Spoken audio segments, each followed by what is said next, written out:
Turning now to your community focus, we've told you before here on 12 News about the growing number of young people dealing with anxiety and mental health issues. And here to walk us through exactly what that looks like and the help available is Dr. Elizabeth Brannan of Bradley Hospital. Thanks so much for being here. Thank you for having me.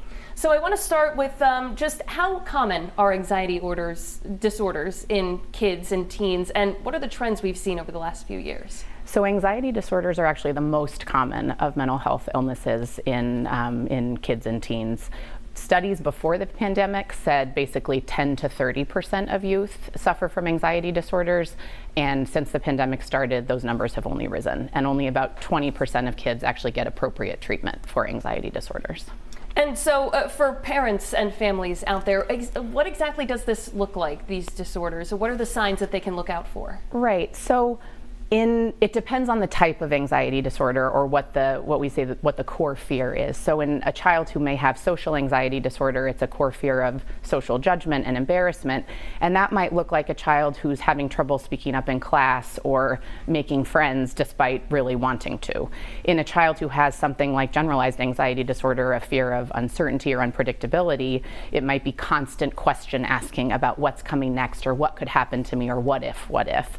And in a child who has something like obsessive compulsive disorder, which is a sort of a related disorder to anxiety disorders, it can run the gamut from worries about germs and illness, which folks sort of commonly think of, to worries that if I don't touch this thing or tap this thing the right way, my parent could get into a car accident. And all of them have in common that they cause functional impairment. So children are struggling to go to school or to have, appropriate social relationships. It's causing family dysfunction and things like that. And you mentioned the whole being uncomfortable with uncertainty. Of course, you can see how the pandemic sort of made that Right. even worse. Absolutely. And actually, a recent study that came out during the pandemic showed that 20% of youth are experiencing clinically significant generalized anxiety symptoms.